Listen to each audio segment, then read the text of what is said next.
You sit in silence, the argument long over, but neither of you make a move to reach out.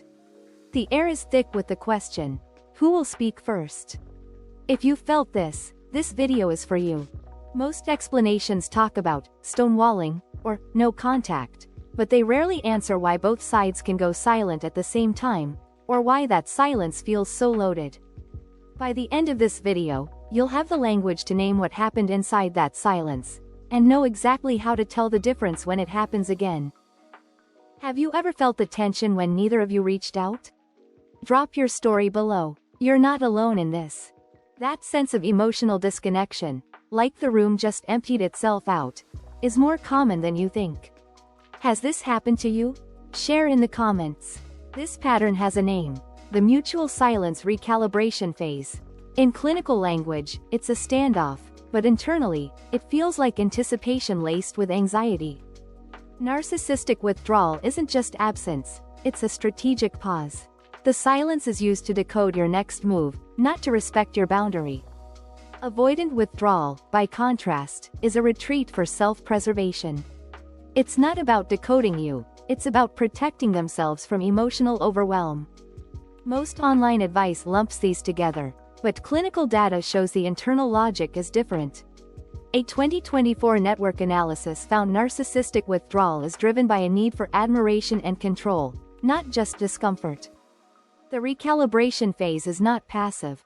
It's a period where both parties are intensely aware, but for different reasons.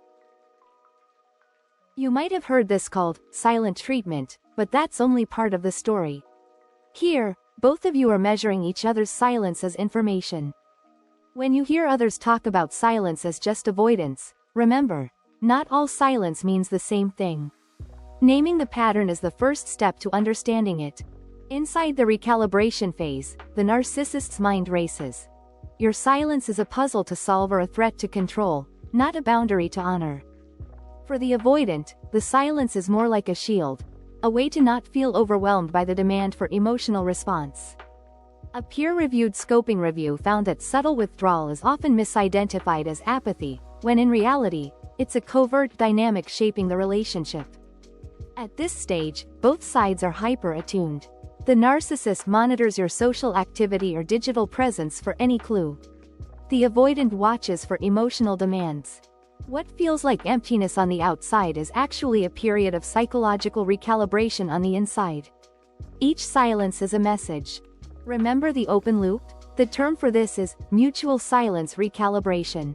Your confusion is not a flaw, it's the designed outcome of this dynamic. If this just gave you a name for something you've been feeling, like the video. That's how the algorithm keeps making these.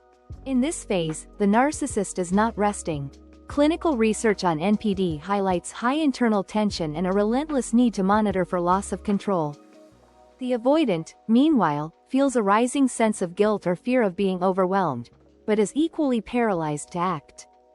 You are both waiting, but for different reasons. Recognition of this difference is what makes sense of the confusion. 6 signs you're in a recalibration phase. First, the sudden drop-off. Yesterday you exchanged 10 texts. Today, nothing.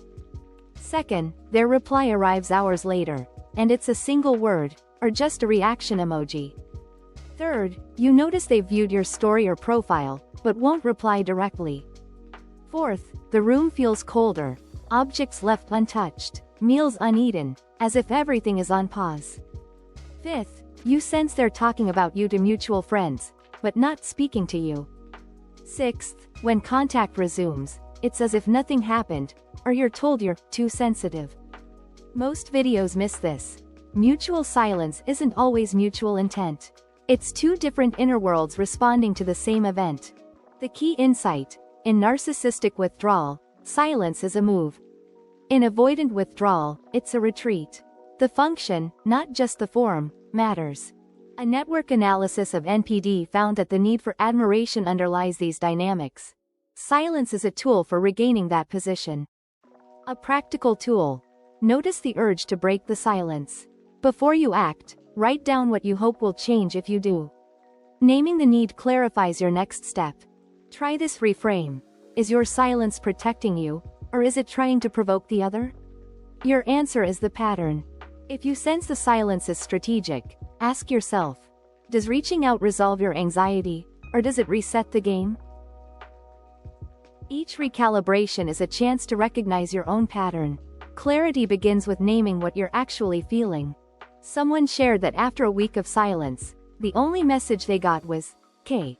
That's recalibration in real time. Stay with us. The next video goes deeper into how avoidant withdrawal looks in childhood and what it shapes in adult relationships.